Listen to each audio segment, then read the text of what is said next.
Hello viewers, welcome to IT System Admin and Information Technology Learning tutorial channel for you. Today in this tutorial I am going to show you how to link directly to a comment in Google Docs.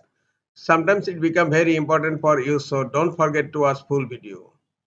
To link directly to a comment in Google Docs, go to Google Docs and open the document. Here just select the particular area. I am selecting this area and now click on add comment icon here. Now type the comment. Now click on comment. The comment is added. Now I'm going to show you how to link directly to a comment in Google Docs.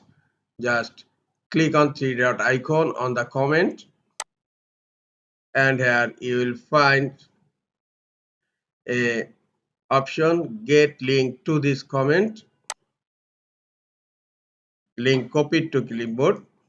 Now I'm going to another blank document and just paste the link here. You can save the link in this way or you can browse the link, open a new tab in browser and paste the link here and you can access the document through this link. This is the easiest way to link directly to a comment in Google Docs. This is all for today. Hope this tutorial is helpful for you. Keep watching for next tutorial. Thank you very much.